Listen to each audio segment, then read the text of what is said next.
Hello everyone.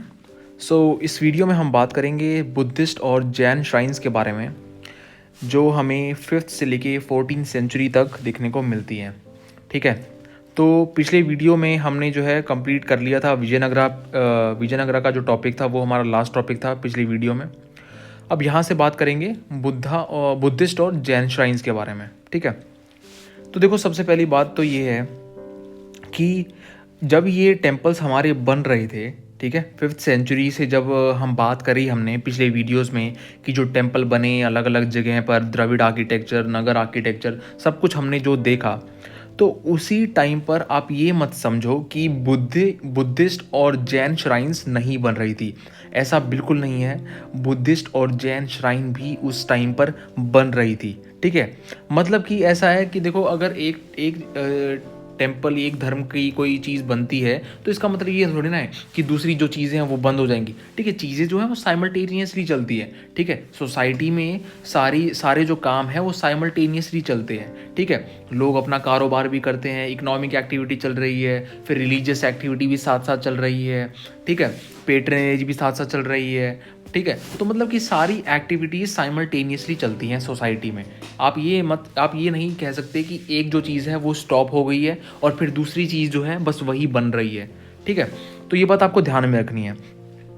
अब ठीक है, चलो ये बात होगी कि बुद्धिस्ट और जैन टेम्पल्स जो हैं इस टाइम पर बन रहे थे और काफ़ी अच्छी मात्रा में बन रहे थे और काफ़ी डेकोरेटिवली, ठीक है, बहुत एफर्ट लगा के उन्हें बनाया जा रहा था। मतलब कि अच्छे थे, वो बहुत अच्छे थे क्वालिटी में। अब उनके बारे में डिस्कस करेंगे। ठीक है, तो सबसे पहली बात तो हमने ये पढ़ा था पिछले वीडियो में भी, एलोरा वाला जो हमने देखा था कि एलोरा केव्स में हमें तीनों धर्मों के जो टेम्पल्स हैं, श्राइन्स हैं, जो तीनों धर्मों का वर्क है, बुद्धिस्ट, जैन और हिंदू, इन तीनों के स्कल्पचर हमें एलोरा केव्स में मिलते हैं। ठीक है, and that is a unique feature of Ellora caves. समझ रहे हो, हमने जब एलोरा केव्स का डिस्कशन किया था, जब इसी बुक का कोई वीडियो मैंने जब पहले बनाए हुए हैं वीडियोस, उनमें मैंने डिस्कस करा है कि एलोरा केव्स की एक यूनिक फीचर है कि बुद्धिस्ट, हिंदू और जैन स्कल्पचर, इन तीनों धर्मों का आर्किटेक्चर जो है हमें एक जगह पर देखने को मिलता है। ठीक है, एलोरा केव्स में एक ही जगह पर, मतलब ठीक है, तो ये एक काफ़ी एक स्पेशलिटी है एलोरा केव्स की। ठीक है, अब दूसरी बात ये कि और भी कुछ साइट्स हैं जहाँ पर हमें दो धर्मों के जो आर्ट एंड आर्किटेक्चर वर्क हैं वो एक साथ में देखने को मिलते हैं। जैसे कि बादामी हो गया, ठीक है, बादामी चालुक्य किंग्स का कैपिटल था, ध्यान करो। कनौज कनौज जहाँ पे जो है गुर्जर प्रतिहार, पाल और राष्ट्रकूट डायनेस्टी की फाइट होती है। ठीक है, तीनों जो है उनका मतलब फाइट चलता रहता है। वो हमने क्या बोलते हैं पहले पढ़ा भी है। अब मेरे जो पहले वीडियोस है, मैंने सिक्स क्लास के वीडियोस, 6th में तो नहीं 7th में स्टार्ट होगा वो चीज़, लेकिन मैंने आर्ट और आर्किटेक्चर में जहाँ तक मुझे ध्यान है मैंने इस टॉपिक को भी डिस्कस किया है मेरे पहले वीडियोज़ में। ठीक है, अगर नहीं किया तो मुझे कमेंट सेक्शन में लिख के बता देना, मैं इसको भी अच्छे से डिस्कस कर दूंगा। तो मतलब कि आप देखोगे 750 AD के आसपास का जो टाइम होता है ना, इस टाइम पे जो है कनौज के लिए फाइट होने लग जाती है। Kannauj was an important place in the Gangetic valley. ठीक है, गैंगटिक रीजन जो है यूपी वाला रीजन, वहाँ पर कनौज जो है एक बहुत इंपॉर्टेंट प्लेस है because of its fertile land. ठीक है, फर्टिलिटी बहुत ज़्यादा है वहाँ पे लैंड की। ठीक है, और ट्रेड का भी काफ़ी ज़्यादा मतलब वहाँ पे चलन था। तो Kannauj was the topic of conflict, ठीक है, बिटवीन 3 डायनेस्टीज, राष्ट्रकूट, पाल और गुर्जर प्रतिहार। ठीक है, लेकिन उसके बारे में हम यहाँ डिस्कस नहीं कर रहे, मैं थोड़ा सा बस ऐसी एक्स्ट्रा नॉलेज दे रहा हूँ, आपको पता होना चाहिए। तो मतलब कि ठीक है, अब कनौज के बारे में ये बता दिया मैंने। तो बादामी, खजुराहो के बारे में हमने पिछले वीडियो में डिस्कस किया है। ठीक है, खजुराहो में मैंने बताया था आपको कि जो टेम्पल्स हैं वहाँ पे चंडेल डायनेस्टी जिनके द्वारा हिंदू टेम्पल्स बनाए गए थे, तो काफ़ी सारे हिंदू टेम्पल्स हैं, लेकिन कुछ वहाँ पे जैन टेम्पल्स भी हैं। ठीक है, ये मैंने बताया है, मुझे याद है, मैंने बताया भी आपको वीडियो में ये। ठीक है, तो मतलब कहने का ये है कि ऐसी जो साइट्स हैं जैसे एलोरा हो गया, बादामी, खजुराहो, कनौज, तो यहाँ पर आपको जो है एक धर्म की नहीं, मल्टीपल धर्म की, मल्टीपल रिलीजन्स की आर्ट और आर्किटेक्चर देखने को मिलते हैं। ठीक है, तो अब आगे बढ़ते हैं। अब जैसे गुप्ता एम्पायर जो है वो क्रम्बल हुआ, वो जैसे ही डिक्लाइन हुआ, वैसे वो जैसे ही ख़त्म हुआ 6th सेंचुरी में।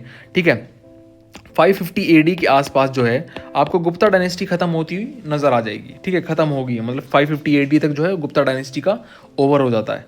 तो गुप्ता एम्पायर जैसे ही ख़त्म हुआ तो वेस्टर्न इंडिया में आप देखोगे कि कई सारी स्मॉल राजपूत प्रिंसिपैलिटीज़ उभर के आई, ठीक है। गुर्जर प्रतिहार जैसे कि उनमें से एक है, ठीक है। और भी काफ़ी सारी हैं, चंडेल डायनेस्टी भी है, जैसे कि वो भी मतलब एक क्या बोलते हैं राजपूत प्रिंसिपैलिटीज़ हैं, काफ़ी छोटी छोटी रीजन में अपना अपना दबदबा उन्होंने बना लिया, ठीक है। इन प्रिंसिपैलिटीज़ ने, वेस्टर्न इंडिया की बात कर रहा हूँ मैं। लेकिन क्या हुआ कि जो ये ईस्टर्न इंडिया वाला रीजन था, बिहार बंगाल वाला जो रीजन था, इसमें जो है आपको कंसोलिडेशन बना का बना मिला दिखाई देता है, ठीक है। मतलब कि ऐसा ऐसा आपको फील होगा कि एज इफ कि कोई जो डायनेस्टी है वो ख़त्म हुई नहीं है, ठीक है। जैसे कि गुप्ता एम्पायर के टाइम पे जितना कंट्रोल था ईस्टर्न इंडिया में, उतना ही कंट्रोल आपको वैसा लगेगा कि बिहार और बंगाल पे उसके बाद में भी है, ठीक है। जब मतलब पाल डायनेस्टी का जो टाइम आ जाता है, ठीक है, क्योंकि गुप्ता डायनेस्टी के ख़त्म होने के बाद में आप देखोगे कि 8th सेंचुरी से जो है ना, 8th सेंचुरी से बेसिकली आपको 8th सेंचुरी से लेके 12th सेंचुरी एडी तक जो है आपको ईस्टर्न इंडिया में पाल डायनेस्टी मिलेगी, ठीक है। पाल डायनेस्टी का रूल मिलेगा, ठीक है। तो ये बात है कि वेस्टर्न इंडिया में तो कई सारी प्रिंसिपैलिटीज़ उभर कर आई, लेकिन ईस्टर्न इंडिया में जो है ये जो बिहार बंगाल वाला जो रीजन है, और मैं बंगाल बोल रहा हूँ तो मतलब कि मैं बांग्लादेश को भी इंक्लूड कर रहा हूँ, ठीक है। Because West Bengal and Bangladesh was the united region, एक ही पार्ट था वो, ठीक है ना। वो तो इंडिपेंडेंस के बाद अलग हुआ है। तो आई होप आपको बात समझ में आ रही होगी, ठीक है। अब पाल डायनेस्टी का जब रूल आया तो पाल डायनेस्टी के अंडर में जो ये कंसोलिडेटेड था, ये रीजन जो है बिहार बंगाल वाला रीजन जो था पूरा, मतलब उन्होंने अपने दबदबा बना रखा था यहाँ पे, ठीक है। अब 8th सेंचुरी में जब पाल डायनेस्टी आई तो फिर क्या हुआ कि पाल डायनेस्टी के अंडर में एक रूलर थे धर्मपाल नाम के, तो उन्होंने उनके रीन के अंदर, उनके रूल के अंदर जो है इस एम्पायर की बाउंड्रीज बहुत बढ़ी, ठीक है। काफ़ी मतलब ही was a powerful ruler, basically कहने का मतलब ये है he was a powerful ruler. उन्होंने काफ़ी एक्सटेंड किया अपनी बाउंड्रीज को, ठीक है। और उन्होंने डिफीट भी किया किसको, गुर्जर प्रतिहार को, ठीक है, जिसके बारे में मैंने थोड़ी देर पहले बताया आपको कि कन्फ्लिक्ट होती रहती थी। तो उन्होंने गुर्जर प्रतिहार को डिफीट भी किया था, ठीक है। राजपूत प्रतिहार गुर्जर प्रतिहार एक ही बात है। तो इसका मतलब ये है that Dharmapal was a powerful ruler, ठीक है, ऑफ द पाल डायनेस्टी, ठीक है। इसीलिए तो उन्होंने जो अपना जो दबदबा है ईस्टर्न इंडिया में वो बना के रखा, बिल्कुल कि मतलब कोई इंटरफेरेंस नहीं, ठीक है। किसी भी डायनेस्टी की अपना जो है उनका कंसोलिडेटेड रूल रहा ईस्टर्न इंडिया में। वेरी पावरफुल रूलर, ठीक है, वेरी पावरफुल। फिर क्या हुआ कि धर्मपाल के टाइम पर ही जो है आप देखोगे गैंगटिक वैली है, ठीक है। अब आपको पता है आपने अगर गंगा माँ का जो रास्ता है, जो गंगा नदी बहकर आती है ऊपर से, तो आपने देखा होगा, ठीक है, कि मतलब ऐसे यूपी वाले रीजन से बहकर यहाँ पर नीचे जो है वेस्ट बंगाल की तरफ सुंदरबन डेल्टा की तरफ, यहाँ सुंदरबन डेल्टा जैसे मान लो आप, तो ऐसे आती है, ठीक है। तो ये वाला जो रीजन है पूरा, मतलब सदर्न इंडिया बिहार बंगाल वाला रीजन जो है, it is a fertile reason, ठीक है ना। समझ रहे हो, जहाँ पर आपको पानी मिलेगा वहाँ पर आपको फर्टिलिटी मिलेगी, ठीक है। रिवर जहाँ पर होगी वहाँ पे फर्टिलिटी मिलेगी आपको, ठीक है ना। आपने सुना भी होगा सदर्न इंडिया में जैसे हम बात करते हैं कावेरी डेल्टा का, कावेरी डेल्टा है वहाँ पे चोलास के अंडर में था, वहाँ पे it was very fertile specially for the rice production, ठीक है ना। तो मतलब कहने का ये है कि जहाँ पर ये आपको जो है वाटर सोर्स मिलता है तो that land is very fertile, ठीक है, उसके आसपास की जो ज़मीन होती है। तो कहने का मतलब ये है मेरा कि जो धर्मपाल थे, ठीक है, एक तो उन्होंने अपना अपना दबदबा बना के रखा, ठीक है। और उनका उस दबदबे का जो एक सोर्स था, उसका जो रीज़न था वो यही था कि एग्रीकल्चर यहाँ पे काफ़ी अच्छा था। समझ रहे हो, अगर आपको आर्मी को मेंटेन करना है, अपने अगर एम्पायर को स्ट्रॉन्ग करना है, तो आपको रेवेन्यू का सोर्स चाहिए। रेवेन्यू कहाँ से आएगा, एग्रीकल्चर से आएगा, क्योंकि लोग तो एग्रीकल्चर करते हैं, आम आदमी तो वहाँ पे खेती बाड़ी करता है, ठीक है। अब खेती बाड़ी जब करो, खेती बाड़ी कैसे करोगे, जब आपके पास फर्टाइल लैंड होगी, ठीक है ना, मतलब फर्टाइल लैंड होगी, पानी भी पूरा होगा, ठीक है, इरिगेशन होगी, और उसके साथ में जो है आपको ट्रेड का भी बेनिफिट हो गया, ठीक, क्योंकि जो ये वाला रीजन है, ठीक है, ये क्या बोलते हैं, यहाँ से बंगाल से आपको पता होगा कि ट्रेड काफ़ी होता था साउथ ईस्ट एशिया से, specially south east Asian countries के साथ में काफ़ी अच्छे रिलेशन थे, ठीक है। तो ये भी एक रीज़न हो गया, ठीक है, स्ट्रॉन्ग मतलब एम्पायर को स्ट्रॉन्ग करने का। तो ये जो रीज़न है बेसिकली हमें देखने को मिलते हैं, ठीक है। मैंने थोड़ा सा बता दिया मतलब पाल डायनेस्टी के बारे में। अब देखो जो बुद्धिस्ट साइट है उनमें से आपको बोध गया का नाम तो आपने सुना होगा, ठीक है। यहाँ पर क्या हुआ था, गौतम बुद्धा जो है, सिद्धार्थ उनका नाम था, एनलाइटनमेंट मिलने से पहले, तो उन्होंने जो है यहाँ पर क्या बोलते हैं एनलाइटनमेंट को पाया था, ठीक है, और वो बन गए थे गौतम बुद्धा, ठीक है। एनलाइटनमेंट के बाद वो गौतम बुद्धा बन गए। बुद्धा मतलब Buddha comes from the word बुद्धि, ठीक है ना, बुद्धि से ही जो है बुद्धा वर्ड आया है, ठीक है। तो मतलब कि एनलाइटनमेंट, ठीक है, उनको यहाँ पर मिली थी बोध गया में, ठीक है, पीपल के पेड़ के नीचे, आपने सुना भी होगा। तो यहाँ पर जो बोधि ट्री है, ठीक है, जहाँ पर उन्हें एनलाइटनमेंट मिली है, वो काफ़ी इम्पॉर्टेंट है, ठीक है, वो काफ़ी इम्पॉर्टेंट है। वहाँ पर जो है आपको एक टेम्पल भी मिलता है जिसका नाम है महाबोधि टेम्पल। अब ये जो टेम्पल है, ये यहाँ पर पिक्चर भी दे रखी है, इसमें आप ध्यान से देखो ना, तो ये नगर आर्किटेक्चर आप बोल सकते हो, क्योंकि इसमें कर्व तो है नहीं ऐसे, ठीक है, कर्व जो होता है नगर आर्किटेक्चर में, कर्व तो है नहीं, बिल्कुल स्ट्रेट राइज हो रहा है, ठीक है। और आप इसको विमान भी नहीं बोल सकते हो, क्योंकि विमान जो है वो बहुत चौड़ा होता है, ठीक है। विमान वाला जो आर्किटेक्चर होता है साउदर्न इंडिया में, द्रविडियन आर्किटेक्चर, तो द्रविडियन आर्किटेक्चर में आप देखोगे विमान जो है वो काफ़ी चौड़ा होता है नीचे से, ठीक है, चौड़ा होता है। तो ये तो चौड़ा भी नहीं है, ठीक है। तो ना तो ये कर्वी है लाइक नगर, और ना फिर ये चौड़ा है लाइक द्रविड़, ठीक है। तो मतलब कि ना ये पूरा नगर है और ना ये पूरा द्रविड़ है, ठीक है, समझ रहे हो बात को। तो मतलब कि काइंड ऑफ एक मिक्सचर है, ठीक है ना, एक काइंड ऑफ आपको मिक्सचर मिल गया यहाँ पे, समझ रहे हो। तो ये महाबोधि टेम्पल है। अब यहाँ पर जो एक आपको श्राइन मिलती है, वो सबसे पहली जो श्राइन यहाँ पर बनाई गई थी, मतलब बोधि ट्री के नीचे, मतलब बोधि ट्री के बेस में आपको एक श्राइन मिलेगी, एक छोटा सा जो है काइंड ऑफ मंदिर मिलेगा। तो कहते हैं कि वो जो है किंग अशोका के द्वारा बनाया गया था। अशोका वॉज क्या बोलते हैं, रूलर ऑफ मौर्यन डायनेस्टी, आपने सुना होगा, ठीक है, मेरे पहले वीडियोज़ में भी मैंने अच्छे से एक्सप्लेन कर रखा है अशोका के बारे में। तो ही was a pattern of Buddhism, ठीक है ना, ही वॉज मतलब उन्होंने काफ़ी सपोर्ट किया अपने बुद्धिज़्म को और धम्मा प्रीचिंग एंड ऑल, ठीक है, आपको पता होगा, आई होप आपने मेरे पहले वीडियोस देखे। तो किंग अशोका जो है उनके द्वारा ये मानते हैं कि उन्होंने जो है ये श्राइन यहाँ पर बोधि ट्री के बेस में बनाई थी, उनके द्वारा बनाई गई है, ठीक है। अब ये जो ये टेम्पल है, ठीक है, अब यहाँ पर आपको जो है ब्रिक वर्क की इम्पोर्टेंस काफ़ी मिलेगी, ठीक है, आपको जो है ब्रिक वर्क की इम्पोर्टेंस काफ़ी मिलेगी। लेकिन एक बात है आपको ध्यान में रखनी है कि ये जो टेम्पल था, इसमें ऑल्दो आपको स्कल्पचर मिलेंगे पाल पीरियड के टाइम पर भी, क्योंकि Pala dynasty was also the pattern of Buddhism, ठीक है, जो 8th सेंचुरी में आई थी। लेकिन क्या देखने को मिलता है हमें कि ये जो टेम्पल है, इसमें काफ़ी सारी रिनोवेशन हुई है, ठीक है, रिकन्स्ट्रक्शन हुई है। और रिकन्स्ट्रक्शन के बाद में जो कॉलोनियल पीरियड में बेसिकली हुई है, ये रिकन्स्ट्रक्शन जो है हमें कॉलोनियल पीरियड में जो अंग्रेज आए थे, ठीक है, तो उस पीरियड में हमें रिकन्स्ट्रक्शन देखने को मिलती है इसकी डिज़ाइन की बेसिकली। तो मतलब कि जो ओरिजिनल जो स्ट्रक्चर था उसको रिनोवेट कर दिया गया था, ठीक है। तो ये बात है। अब कहते हैं कि यहाँ पर जो ये जो श्राइन है, एक जो ये किंग अशोका ने बनाई थी, इसकी ये पोस्ट मॉडर्न टाइम में बनी है, ठीक है, 100 BC के आसपास।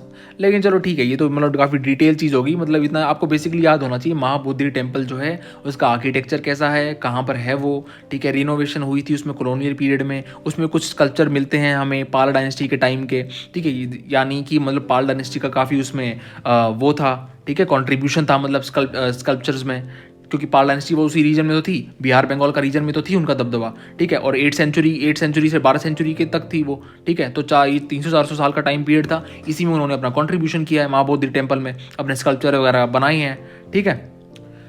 तो ये हो गई बात, बोध गया की बात कर ली, एनलाइटनमेंट हो गई, सारा बता दिया, ठीक है। द्रविड़ भी नहीं है, नगर भी नहीं है, ये भी बता दिया, ठीक है। तो मतलब कि ये तो मैंने सारा बता दिया आपको, इसमें कुछ इसमें नहीं बचा, ठीक है। आगे बात करते हैं नालंदा यूनिवर्सिटी की, सॉरी, ठीक है। अब नालंदा यूनिवर्सिटी देखो एक महाविहार था, ठीक है, क्योंकि यहाँ पर एक यूनिवर्सिटी नहीं, यहाँ पर काफ़ी सारी यूनिवर्सिटी थी, ठीक है, मल्टीपल, ठीक है, मल्टीपल यूनिवर्सिटीज़, ठीक है, मल्टीपल मोनास्ट्रीज बोल रहा हूँ, यूनिवर्सिटी मोनास्ट्री बोलूँगा, मोनास्ट्रीज, मल्टीपल मोनास्ट्रीज थी यहाँ पे, तो इसीलिए it is called as a Mahavihara. अब यहाँ पर जो है आपको एक्सकवेशन तो देखिए आपको मिलेगी कि हमने थोड़ा बहुत खोदा खादी करी है, हमने कुछ जो है बरीड जो आर्ट और आर्किटेक्चर की जो मटेरियल हैं उनको मतलब निकाला है। लेकिन अब भी अगर आप देखो तो बहुत सारी जगह, बहुत सारा एरिया अब भी नीचे दबा हुआ है ज़मीन के, ठीक है, अब भी वो बरीड है ज़मीन के नीचे। क्योंकि जो वहाँ पर अब लोग रहने लग गए हैं, ठीक है, उन्होंने अपने घर बना लिए हैं, अब वहाँ पर सिविलाइजेशन जो है अपना लोग, मतलब कि ना कहने का मतलब ये है कि वो चीज़ नीचे दब गई है। अब ऐसे तो थोड़ी ना है कि आप किसी को कहोगे कि हाँ भाई घर हटाओ, हमें तो खोदना है नीचे से, हमें तो देखना है कि नालंदा यूनिवर्सिटी थी या नहीं यहाँ पर, ठीक है, ऐसा तो नहीं कर सकते ना आप, समझ रहे हो। तो मतलब कि अब भी जो है काफ़ी ज़्यादा एरिया नालंदा यूनिवर्सिटी का हमें बरीड मिलता है, ऑलरेडी वो बरीड है, मतलब अंदर ही है, वो ज़मीन के अंदर ही है, ठीक है। बस थोड़ा सा ही एरिया है जो हमने खोदा है और जिसकी मदद से हम जो थोड़ा आइडिया लगाते हैं कि हाँ यहाँ पर लर्निंग सेंटर जो है वो कैसा होता था, मॉन्क्स कैसे प्रैक्टिस करते थे वगैरह वगैरह, ठीक है। तो चलो आगे बढ़ते हैं, बेसिकली नालंदा के बारे में थोड़ा सा डिस्कस करते हैं, बेसिकली डीपली डिस्कस करते हैं। अब देखो नालंदा यूनिवर्सिटी जो है इसके बारे में हमें कैसे पता चलता है। एक तो ठीक है, हमने खोदा, यहाँ पर मैंने बता दिया अभी आपको, हमने एक्सकवेशन करी, ठीक है, खोदा खादी करी, उसकी वजह से हमें थोड़ा आइडिया लगा। दूसरी चीज़ जो है हमें अकाउंट मिलते हैं ट्रैवलर्स के, ठीक है। अब उसमें जो है जूनजांग जो है, जूनजांग हुनसांग कहते हैं, मतलब क्या बोलते हैं, पहले तो हुनसांग कहते हैं, जूनजांग कहते हैं, मतलब कहने का मतलब है कि जो ट्रैवलर था जूनजांग, उसने जो है अपना अकाउंट छोड़ा था। ही केम टू इंडिया, ठीक है, नालंदा यूनिवर्सिटी में। और उसने क्या लिखा इस मोनास्ट्रीज़ के बारे में, यहाँ पर क्या मतलब यहाँ पे कैसे मॉक्स प्रैक्टिस करते हैं, मैंने 6th क्लास में भी बनाया है इसका वीडियो, मुझे जहाँ तक याद आ रहा है मैंने बनाया है। क्योंकि मतलब उसमें भी मैंने बताया है कि कैसे जो है 9-10 क्वेश्चन पूछे जाते थे हर एक आदमी से, और अगर कोई आदमी जो क्वेश्चन नहीं आंसर कर पाता था तो मतलब उसको एंटर नहीं करा मतलब करने दिया जाता था। मुझे याद है, मतलब मैंने बना रखा है इसका वीडियो, मेरे पिछले वीडियोज़ देखना, ठीक है, 6th क्लास वाले जो वीडियोज़ हैं, 6th क्लास की जो एंशिएंट हिस्ट्री के जो वीडियोज़ हैं उसको ज़रूर देखना, ठीक है। उसमें मैंने बता रखा है हुनसांग का जो ये अकाउंट है उसने क्या लिखा है, ठीक है, नालंदा यूनिवर्सिटी के बारे में। अब उसकी ही अकाउंट से हमें पता चलता है कि बेसिकली जो ये मोनास्ट्री थी इसकी फाउंडेशन करी गई थी कुमार गुप्त वन के द्वारा, ठीक है, 5th सेंचुरी में, 5th सेंचुरी एडी में, ठीक है, 5th सेंचुरी एडी में बाय कुमार गुप्त वन के द्वारा जो है, he was a Gupta ruler of course. So उनके द्वारा जो है नालंदा यूनिवर्सिटी की इनॉग्रेशन बोल लो आप, ठीक है, फाउंडेशन स्टोन बोल लो, वो करा गया था, ठीक है। फिर जैसे कि जैसे आगे रूलर बढ़ते गए, आगे राजा आते गए, तो उन्होंने अपना कंट्रीब्यूशन दिया, ठीक है, और यहाँ पर फैंटास्टिक एक बढ़िया यूनिवर्सिटी बना दी। अब यहाँ पर जो है ऑलमोस्ट ऑल बुद्धिस्ट डॉक्ट्रिन्स जो होती हैं, ठीक है, थेरावाड, महायान और वज्रयान, ये अलग अलग जो है क्या बोलते हैं, अलग अलग स्ट्रीम्स हैं बुद्धिज़्म की, ठीक है, अलग अलग इनका मतलब जो है बुद्धिज़्म को फॉलो करने का तरीका जो है इनका थोड़ा अलग है, अपना मतलब अपना अपना तरीका है, ठीक है। तो ये जो डॉक्ट्रिन्स हैं या स्ट्रीम्स हैं ये बुद्धिज़्म की, ये तीनों यहाँ पर जो है पढ़ाई जाती थी, ठीक है। मॉन्क्स को, जो यहाँ पर मॉन्क्स रहते थे, उनको ये तीनों ही डॉक्ट्रिन्स पढ़ाई जाती थी। और यहाँ पर जो है अलग अलग दूर दूर के कंट्रीज से, चाइना, तिब्बत और साउथ ईस्ट एशियन कंट्रीज से भी, ठीक है, श्रीलंका, थाईलैंड, बर्मा, ये साउथ ईस्ट एशियन कंट्रीज और बेसिक चाइना, तिब्बत वगैरह से जो है मॉन्क्स वगैरह आते थे, वहाँ से नालंदा में आते थे, और यहाँ से जो है स्कल्पचर वगैरह लेके उठा के ले जाते थे, ठीक है, मैन्यूस्क्रिप्ट उठा के ले गए, फिर उनको जो है ज़िंदगी भर ट्रांसलेट करते रहते थे, ठीक है, वहाँ पे ट्रांसलेट कर दिया चाइनीज़ में, अपनी लोकल लैंग्वेज में ट्रांसलेट करके अपनी ज़िंदगी बिताते थे बेसिकली। और मैंने 6th क्लास के बुक में भी मैंने ये अच्छे से बता रखा है कैसे जो है ये जूनजांग जो आया था, फिर उसके बाद उससे फाइयान जो आया था वो भी कैसे लेके गया था स्कल्पचर वगैरह, ठीक है, घोड़ा मतलब ये क्या बोलते हैं, नदी के, एक तो नदी की तरफ से गया था, मतलब सी की तरफ से चाइना गया था, एक जो है नॉर्थ वेस्ट की तरफ से गया था, मतलब मैं सारा कुछ जो है एक्सप्लेन कर रखा है, ठीक है, 6th क्लास की बुक में मैंने अच्छे से एक्सप्लेन कर रखा है, अब उसको बार बार रिपीट करने का कोई मतलब नहीं है यहाँ पे, ठीक है। आगे बढ़ते हैं। बेसिकली कहने का मतलब ये है कि अलग अलग कंट्री से यहाँ पर मॉन्क्स आते थे और अपने जो है यहाँ के स्कल्पचर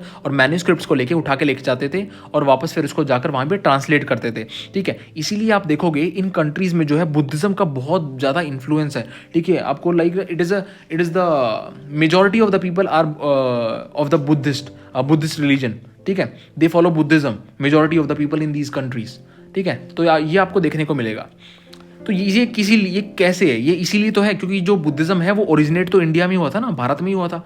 आपको पता होगा ये बात तो, कि बुद्धिज्म जो है वो ओरिजिनेट जो है वो भारत में ही हुआ था, भारत से ही यहाँ पर वो दूसरी कंट्रीज में फैला गया, ठीक है। यहाँ पर ये ले गए स्कल्पचर वगैरह और फिर वहाँ पर जो है वो स्प्रेड हुआ, ठीक है। तो कहने का मतलब ये है कि जो नालंदा थी it was a prolific centre, ठीक है, स्कल्पचर प्रोडक्शन का, आर्ट प्रोडक्शन का, it was a great centre. तभी तो स्कल्पचर लेके जाओगे भाई, स्कल्पचर होंगे ही नहीं तो लेके क्या जाओगे। मतलब कहने का ये है कि वहाँ पर स्कल्पचर बनाने का ट्रेडिशन काफ़ी अच्छा था नालंदा में, ठीक है। तो उसके बारे में अब आगे बात करते हैं, ठीक है, वही टॉपिक है अगला। अब स्कल्पचर के बारे में अगर बात करें नालंदा में, तो आपको देखो स्टोन के भी मिलेंगे स्कल्पचर, आपको ब्रॉन्ज के भी मिलेंगे स्कल्पचर, ठीक है। तो आपको सबसे पहली बात तो ये पता होनी चाहिए कि जो गुप्ता पीरियड था, ठीक है, गुप्ता पीरियड में जो है हमें इन्फ्लुएंस मिलता है बुद्धिज़्म का, जो वो स्कल्पचर वगैरह बनाते हैं गुप्ता टाइम में, सारनाथ में, मथुरा में। तो उसका जो है इन्फ्लुएंस हमें पहले देखने को मिलता है नालंदा स्कल्पचर्स में, ठीक है। बिकॉज गुप्ता जो है गुप्ता डायनेस्टी का टाइम था, अब उनका ही इन्फ्लुएंस मिलेगा ना, समझ रहे हो कि मतलब नालंदा यूनिवर्सिटी जो है कुमार गुप्त वन ने स्टार्ट करी है। अब वहाँ पर स्टार्टिंग में जो स्कल्पचर बनेंगे उसका उसमें इन्फ्लुएंस जो है वो गुप्ता डायनेस्टी का ही तो मिलेगा, ठीक है। तो सारनाथ का हो गया, मथुरा का हो गया, वहाँ पर जो गुप्ता ट्रेडिशन जो थे वहाँ पे बुद्धिस्ट गुप्ता ट्रेडिशन बोल सकते हो आप, ठीक है, जो बुद्धिज्म से जो बुद्धिज्म रिलेटेड जो स्कल्पचर और आर्ट बनाए जाते थे सारनाथ में बाय गुप्ता डायनेस्टी, तो उसी का इन्फ्लुएंस हमें नालंदा में भी मिलता है स्टार्टिंग में, ठीक है। लेकिन जैसे कि 9th सेंचुरी आई, तो 9th सेंचुरी तक आते आते जो है आप देखोगे कि स्टोन के जो स्कल्पचर बनते हैं और जो ब्रॉन्ज के स्कल्पचर बनते हैं वो नालंदा यूनिवर्सिटी ने अपना जो है एक अपना अपना क्या बोलते हैं यूनिक ट्रेडिशन डेवलप कर लिया, ठीक है, बाय द टाइम, ठीक है। ये 300-400 साल का जो टाइम पीरियड था गुप्ता डायनेस्टी का जब एंड हुआ, ठीक है, और उसके बाद में जो 300-400 साल जो हैं ये बचे हुए, तो 9th सेंचुरी तक आते आते मतलब कि ये नालंदा का जो अपना एक यूनिक ट्रेडिशन डेवलप हो गया, ठीक है। और उसमें जो है हमें मिश्रण मिलता है, थोड़ा सा गुप्ता डायनेस्टी का जो सारनाथ में जो उनका ट्रेडिशन थे उसका एक इन्फ्लुएंस मिलता है, थोड़ा सा लोकल ट्रेडिशन जो है लोकल बिहार का ट्रेडिशन, ठीक है, उसका इन्फ्लुएंस मिल जाता है, थोड़ा सा सेंट्रल इंडिया का, ठीक है। तो मिल मिला के मिश्रण जो है ये तीनों जगहों का आपको नालंदा के स्कल्पचर स्कूल में देखने को मिलता है, ठीक है। मतलब कि नालंदा में जो स्कल्पचर बनते थे उनमें आपको इन तीनों जगह का जो है इन्फ्लुएंस थोड़ा थोड़ा मिलेगा देखने को, ठीक है। अब यही बताया गया है कि काफ़ी बेहतरीन तरीके से बनाते थे, ज्वेलरी वगैरह और क्लोथिंग वगैरह अच्छे से दर्शाई जाती थी, ठीक है। तो चलो ये तो ठीक है, ये तो आप कर लोगे। अब कहने का मतलब ये है कि स्कल्पचर जो थे यहाँ पे, एक तो इंपॉर्टेंट चीज़ आपको ये ध्यान में रखनी है, दे वर नॉट फ्लैट, ठीक है। अब यहाँ पर मैं पिक्चर के हिसाब से बताता हूँ, ये जो इमेज दे रखी है यहाँ पे ये स्कल्पचर है, ठीक है। अभी जैसे कि मैं ग्रीन से मार्क करता हूँ इसको, ये वाला जो स्कल्पचर है ये है यहाँ पर, जैसे ये है, ठीक है। तो ये स्कल्पचर जो है एक तो इनमें 3D फॉर्म मिलेगी आपको, ठीक है, 3D फॉर्म मिलेगी आपको इनमें देखने को, समझ रहे हो, मतलब 2D नहीं है ये, ठीक है। तो मतलब कि दीवार से बाहर आ रही है, मतलब डीप स्कल्पटिंग कर रखी है, ठीक है, डीपली जो है इनको कट कर रखा है आउट ऑफ द वॉल्स। तो मतलब 3D इफेक्ट एक तो आपको देखने को मिलेगा यहाँ पर, ठीक है। दूसरी चीज़ यहाँ पर आपको मिलेगी कि यहाँ पर क्राउडिंग नहीं है, ठीक है, लिटिल इफेक्ट ऑफ क्राउडिंग, मतलब कि भीड़ भाड़ नहीं है, ठीक है। जैसे कि अब होयसाल वाले में देखा था आपने, होयसाल डायनेस्टी का जो हमने पढ़ा था पिछले वीडियोस में, या फिर हमने पहले भी काफ़ी सारे स्कल्पचर पढ़े हैं, केव्स में, अजंता केव्स में पढ़े हैं, ठीक है, एलोरा केव्स जो हैं उसमें पढ़े हैं। तो मतलब कि अगर आप कंपेयर करो तो इस वाले स्कल्पचर में, नालंदा वाले जो ये स्कल्पचर्स हैं इसमें आपको भीड़ भाड़ नहीं मिलेगी, ठीक है ना, खुले खुले बिल्कुल ऑर्डरली स्ट्रक्चर है, ठीक है। इसके नीचे ये, इसके नीचे ये, ठीक है, इसके नीचे ये, ठीक है ना, मतलब एक ना सिमेट्रिकल टाइप ऑफ आपको एक स्ट्रक्चर मिल रहा है, ठीक है, समझ रहे हो। मतलब कि एक काइंड ऑफ ना एक ऑर्डर है, एक सिमेट्रिकल है, ऐसा नहीं कि मतलब ना एक घुचड़ पुचड़ कर दिया, मतलब मिक्सअप कर दिया कि ना समझ नहीं आ रहा कि इतना कॉम्प्लेक्स कर दिया, कॉम्प्लेक्स नहीं है, ठीक है ना। बात आप समझ रहे होगी मेरी बात, मैं क्या कहना चाह रहा हूँ। तो ठीक है, अब यहाँ पर जो है आपको ऑर्नामेंटेशन काफ़ी अच्छी देखने को मिलती है, ठीक है, डेलिकेटली कार्व किया गया है। अब नालंदा के ब्रॉन्ज के बारे में भी यही चीज़ बताई गई है कि नालंदा का ब्रॉन्ज भी जो है स्टार्टिंग में तो उसका इन्फ्लुएंस जो था गुप्ता डायनेस्टी का ही इन्फ्लुएंस मिला, ठीक है। सारनाथ और मथुरा के जो गुप्ता ट्रेडिशंस हैं, बुद्धिस्ट गुप्ता ट्रेडिशन जो हैं, उन्हीं का इन्फ्लुएंस जो है यहाँ पर ब्रॉन्ज के नालंदा के ब्रॉन्ज में भी मिला, ठीक है, शुरू में देखने को। लेकिन फिर जो है धीरे धीरे टाइम के बाद जैसे टाइम आगे बढ़ा तो उन्होंने अपना जो है अपना स्टाइल बना लिया, ठीक है, अपना उनका एक यूनिक स्टाइल डेवलप हो गया। अब नालंदा में जो ब्रॉन्ज मिलते हैं सब स्पेशली 8 से लेके ट्वेल्थ सेंचुरी एडी तक जो है, यानी मतलब कि क्या यही कह लो कि पाल डायनेस्टी का टाइम पीरियड, तो पाल पीरियड वाला जो ये था, नालंदा डायनेस्टी में आपको ये मिलता है कि काफ़ी सारे ब्रॉन्ज स्कल्पचर मिलते हैं।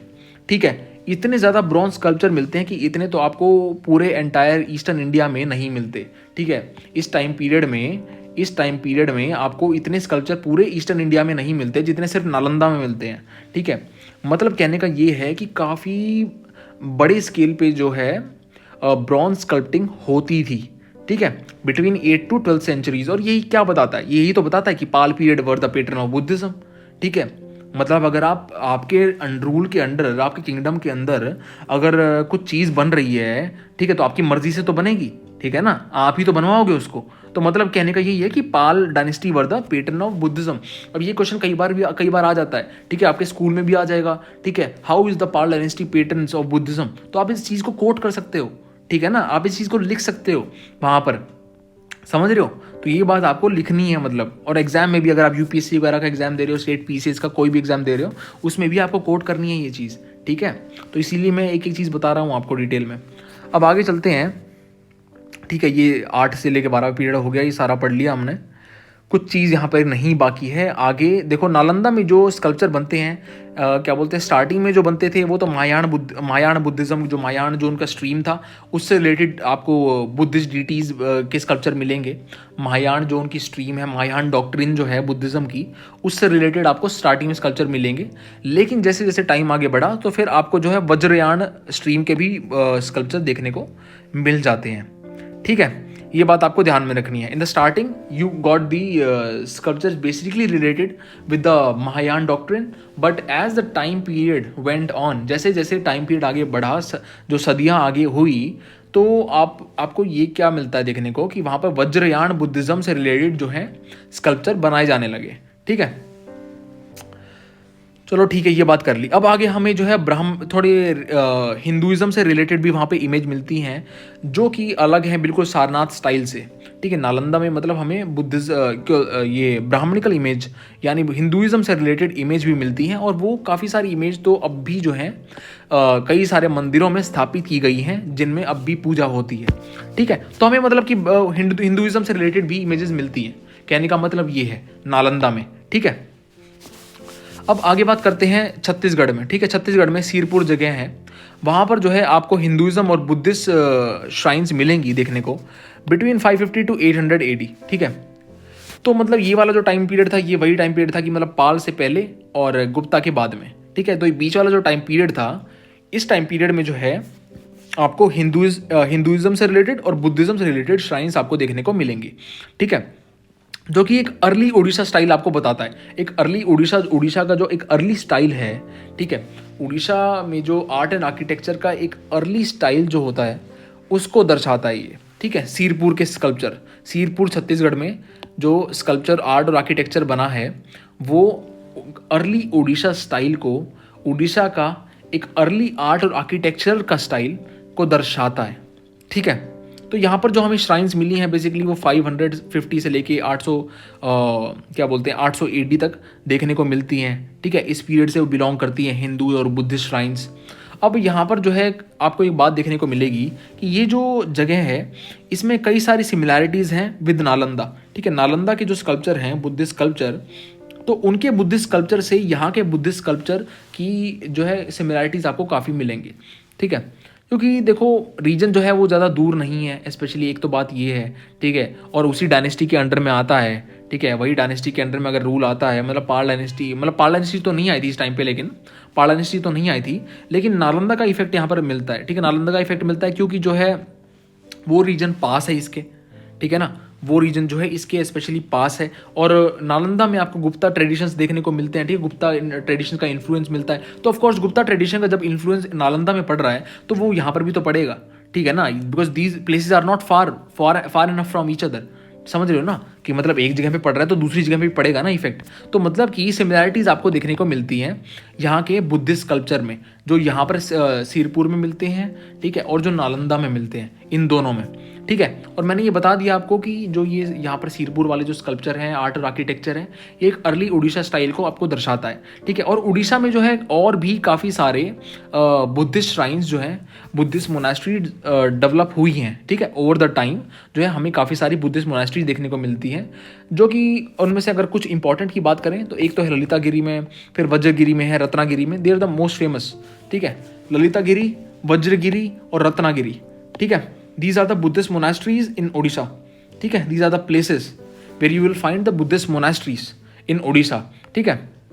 So it tells us कि जो बुद्धिज़्म का जो इन्फ्लुएंस है वो उड़ीसा में भी मिल रहा है आपको, ठीक है। उड़ीसा में भी जो है आपको बुद्धिज़्म का एक प्रचार प्रसार देखने को मिल रहा है, ठीक है। इससे हमें यही चीज़ समझ आ रही है, ठीक है ना, बात समझ रहे हो ना, कि नालंदा में भी मिल रहा है, उड़ीसा में भी आ रहा है उसका इन्फ्लुएंस, उड़ीसा में भी काफ़ी सारी मोनेस्ट्रीज मिल रही हैं आपको, मतलब कि यहाँ पर भी जो है बुद्धिज़्म का प्रचार प्रसार हो रहा था, ठीक है। मतलब कि जैसे जैसे टेम्पल भी बन रहे थे तो ये भी चीज़ें चल रही थी साथ में, ये बात आपको ध्यान रखनी है, ठीक है। अब नागापट्टिनम जो है यहाँ पर क्या बोलते हैं, ईस्टर्न कोस्ट पे, ईस्टर्न कोस्ट लाइन पे नागापट्टिनम जो है आपको मिलता है, एक बुद्धिस्ट सेंटर है basically. Until the Chola period it was a famous centre, ठीक है। चोलास का टाइम पीरियड जब तक नहीं आया था, it was a famous Buddhist centre till that time, ठीक है। और यहाँ पर आपको काफ़ी सारे जो स्कल्पचर भी मिलते हैं चोला स्टाइल में, ठीक है, ब्रॉन्ज और स्टोन के, यहाँ पर आपको काफ़ी सारे स्कल्पचर भी मिलते हैं, ठीक है, नागापट्टिनम में। नागापट्टिनम में जो ये बुद्धिज़्म से क्या बोलते हैं इतना इन्फ्लुएंस क्यों था, बेसिकली एक बात आपको ध्यान में रखनी है, क्योंकि जैसे मैंने बताया कि जो ये श्रीलंका वगैरह है, श्रीलंका हो गया या साउथ ईस्ट एशियन कंट्रीज हो गई, तो मतलब Nagapattinam had a good trade basically with Sri Lanka, ठीक है। It had a good trade with Sri Lanka, Sri Lanka पास में तो है, ठीक है। और श्रीलंका में आपको पता है कि बहुत सारे बुद्धिस्ट हैं, बुद्धिज़्म वहाँ पे काफ़ी प्रेवलेंट था, ठीक है, उस टाइम पर भी था, अब भी है। तो मतलब कहने का ये है कि जो बुद्धिज़्म का इन्फ्लुएंस है वो नागापट्टिनम में भी आगे, देखो ट्रेड जब हो रहा है, मर्चेंट एक जगह से दूसरी जगह जा रहे हैं, तो वो आइडियाज़ भी तो लेके जाएंगे, ठीक है ना। मतलब समझ रहे हो कि ऐसे थोड़ी ना कि खाली हाथ बस वो सामान यहाँ से यहाँ उठा के ले गए और अपने आइडियाज़ जो हैं, उनके थॉट्स जो हैं, स्टोरीज जो हैं वो डिस्कस नहीं करेंगे, ऐसे थोड़ी ना होता है, समझ रहे हो। तो इसीलिए जो है Nagapattinam it came up as a Buddhist centre also, ठीक है, it came up as a Buddhist centre in addition to the sites of Odisha, ठीक है। ओडिशा के बारे में हमने बात कर ली है, नागापट्टिनम के बारे में बात कर रहे हैं, ठीक है। तो Nagapattinam was a famous Buddhist centre until the Chola period, ठीक है। Chola period, Cholas were the basically the in क्या बोलते हैं पेट्रन ऑफ शैविज्म, ठीक है।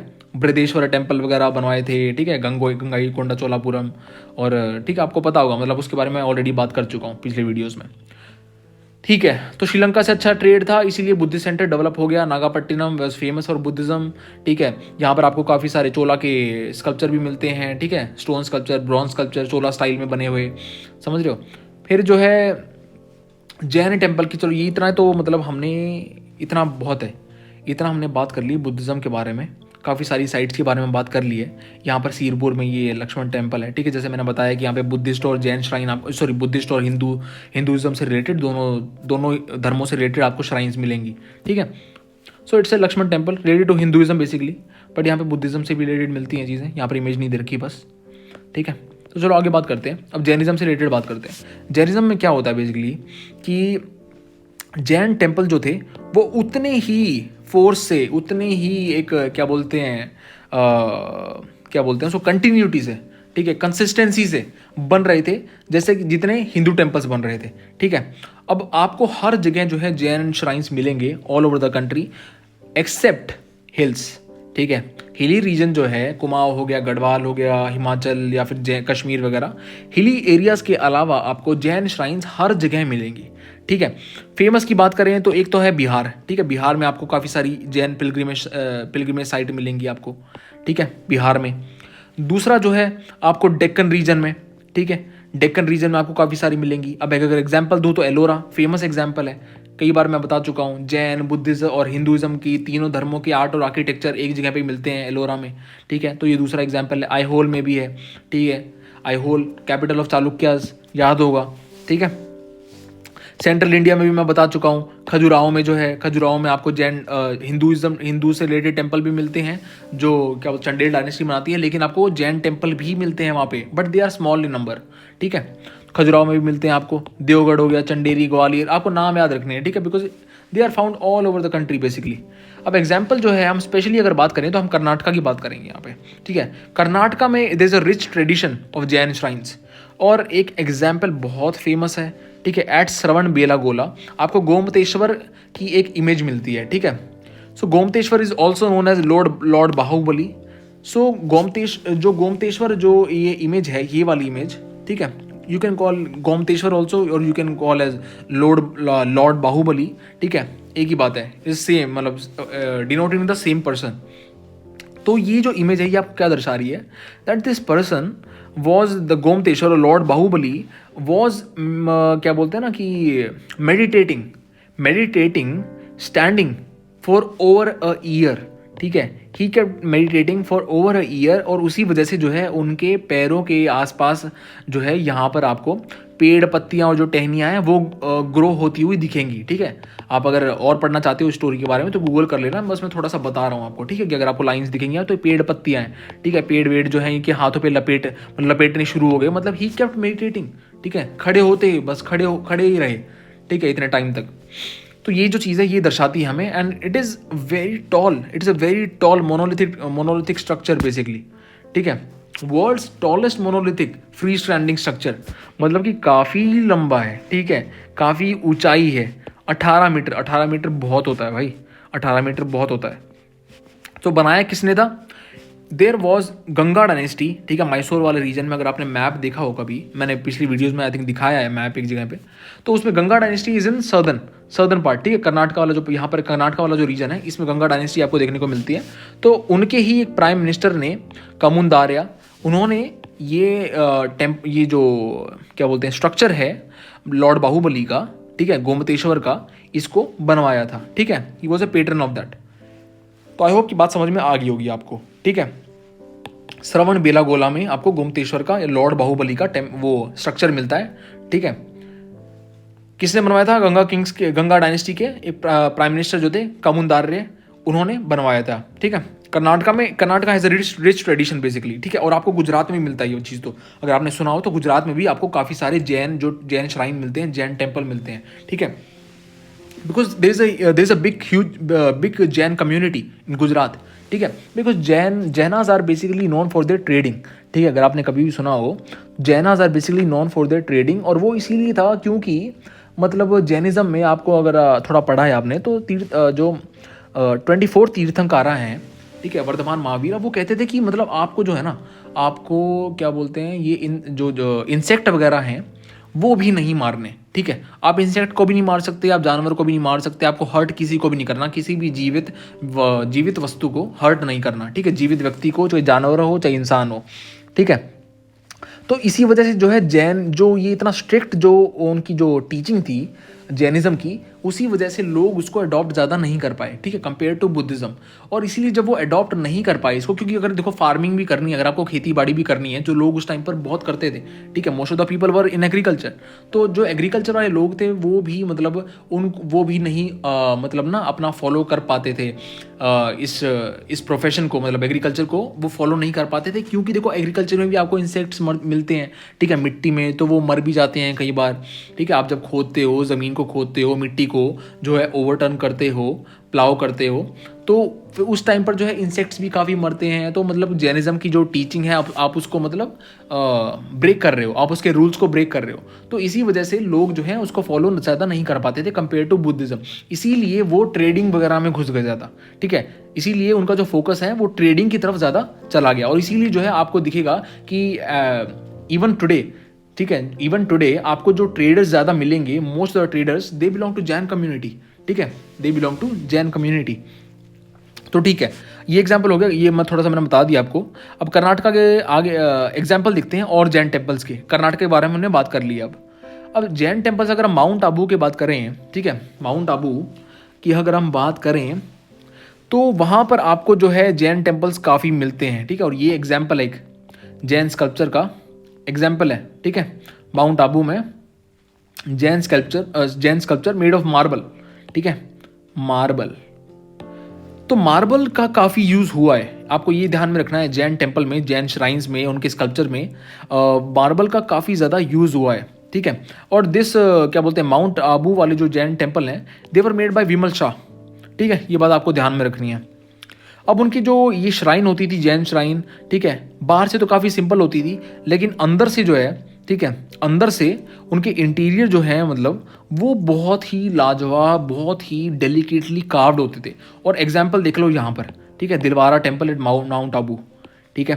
तो यहाँ पर देख लो कितने डेलिकेटली कार्व किया गया है इस चीज़ को, आप समझ रहे हो, ठीक है। मार्बल से, ये दिस इज अ मार्बल, ठीक है ना, तो मार्बल से कार्विंग करी गई है, मतलब ये मार्बल है। तो मतलब कि बाहर का तो चाहे प्लेन हो, लेकिन अंदर लाजवाब कार्विंग आपको देखने को मिलेगी, ठीक है। ये बात आपको ध्यान में रखनी है, ठीक है। तो अब यहाँ पर आपको एक गुजरात में आपको फेमस साइट मिलेगी शत्रुंजय हिल्स में, ठीक है। शत्रुंजय हिल्स में आपको जो पिलग्रिमेज साइट मिलेगी, जैन पिलग्रिमेज साइट।